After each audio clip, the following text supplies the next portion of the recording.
energies. And we know that their ionization energy is low because they want to get rid of that outermost electron because they want that full outer shell. And if they get rid of that one, they'll have that full outer shell. So it's not going to take a lot of energy to get rid of that one extra electron. Okay, all alkali metals will react with oxygen to form peroxides, and that's true except for lithium. Potassium, rubidium, and cesium will react with oxygen to form something called a superoxide. So a superoxide I see here is just O2. So I have K plus O2 is going to give me potassium superoxide, which is just KO2. Alkali metals are also responsible for a lot of the firework color that we have because they can produce really bright colors when they're placed in flame. I think that we saw sodium was a really awesome one. For the flame test, you could see a really nice, vibrant orange color. And then the lithium will give us a very strong red color. I think for the flame test, if you did potassium, it is so hard to see this violet color, or it's more of a lilac, I think. But it is there if you have, I think, a higher concentration of potassium that's, what do I want to say? Dissolved in water. Okay, second group are my alkaline earth metals. They have higher density and melting points than alkali metals, and their ionization energies are still low, but they're not as low as alkali metals because now I have a positive 2 charge that the alkaline earth metals typically have as their oxidation state. So because of that, it's going to take a little more energy to get rid of both of those electrons on that outermost shell, but they still would prefer to get rid of those 2 instead of gaining 6 more electrons to have that full outer shell. Alkali earth metals are very reactive, and alkaline earth metals are still reactive, but they're not as reactive as the alkali metals, okay? Beryllium is one that does not react really at all with water. Magnesium will react a little bit with water, but it has to be in a gaseous state. And then all of the other alkaline earth metals can react readily with water. They're nowhere near the reaction that alkali metals will be versus alkaline earth metals. And the reactivity usually tends to increase as you go down the group. I'm adding more energy levels. I'm adding a little bit more instability. So because of that, those electrons are going to be able to react more readily in a reaction because there's less Coulombic attraction. So reactivity should increase as we go down the group. Hydrogen, of course, does not belong to the alkali metals because it's not even a metal. So we say that hydrogen is kind of just its own family. So it doesn't even have a family. That's really sad. It's a non-metal, it's a colorless, it's a diatomic gas under most conditions. It does not lose its valence electron easily, and that's because once it does, it's literally just a proton then.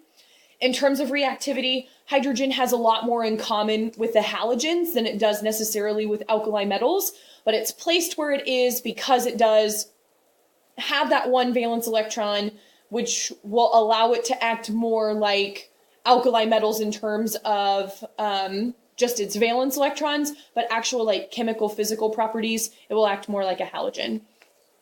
Okay, group 6A is going to be my oxygen family, and oxygen, sulfur, and selenium are the nonmetals. Tellurium is considered to be a metalloid, and then polonium, the last of the oxygen family, is a radioactive metal.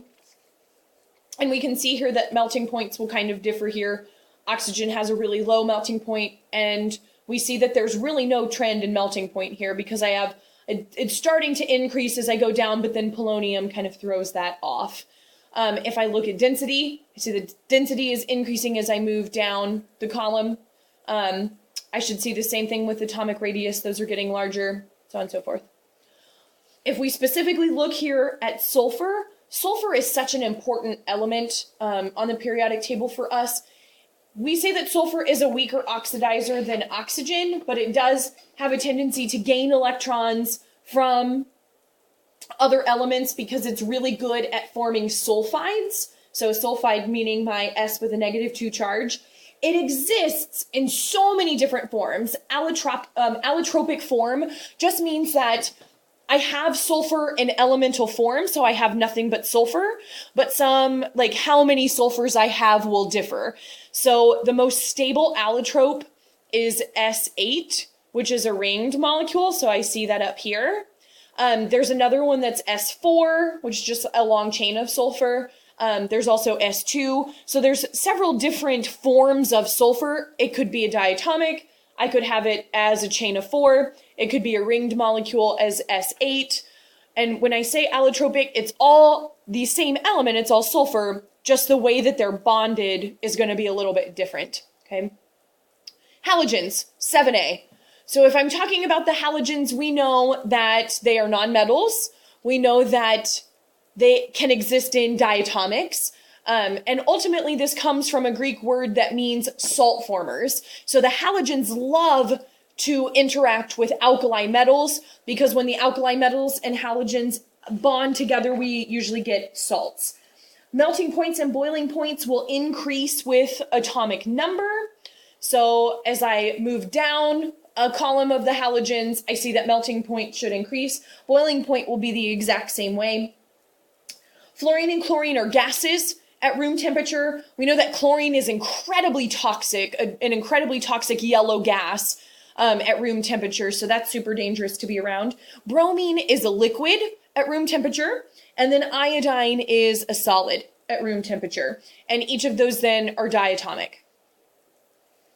They have very large negative electron affinities, meaning that they tend to oxidize other elements very easily. They react again with the alkali metals to form metal halides, and they can react with alkali metals, alkaline earth metals, or any of the transition metals to form a metal halide, but they more readily will react with an alkali metal. Chlorine is what we know is typically added to water or water supplies to serve as a disinfectant. That's what we see as a disinfectant in most pools. But this chlorine is much safer when it's added to water as a disinfectant in pools versus just at room temperature, what I would see as diatomic chlorine gas, which is super, super toxic. My last group are noble gases, group 8A. And the noble gases have astronomical ionization energies. And why do they have astronomical ionization energies? Because it's going to take so much energy to get one electron away from something that is so incredibly stable. Their electron affinities are positive, which means that they are very unreactive, and they are found as monatomic gases just readily in nature. They're called also just because we say that they're relatively unreactive. In 1960, we just said that they were considered to be inert gases. Unreactive, just another name for unreactive. And that's because we have found them, in the most part, to be incapable of forming chemical compounds. So usually we just find them as monatomic gases. But that doesn't always hold true, and that usually is for xenon. And then krypton can also form some compounds, but xenon is the exception to this. And that's because we have seen xenon interact with a lot of the halides. So we've seen xenon interact with fluorine more frequently, chlorine very less frequently, but mostly fluorine is what xenon will interact with. Okay, so that takes us through, at least very quickly, those families for the periodic table. I know that a lot of this stuff you guys already know from last year. And then again, like I said, in chapter 8 and 9, I'll pull in some extra stuff, just like, I think it's just more of erroneous information, but I think that we still should know it just in case we may see some of that little trivia on our AP chemistry test, because then you'll just know. Tomorrow in class, we're going to focus on doing some different types of tasks with chapter 6 and chapter 7, and I'll break you up into teams so we can play a little game for that tomorrow, okay? I will see you guys tomorrow. I hope that you have a wonderful evening, and see you soon. Bye-bye.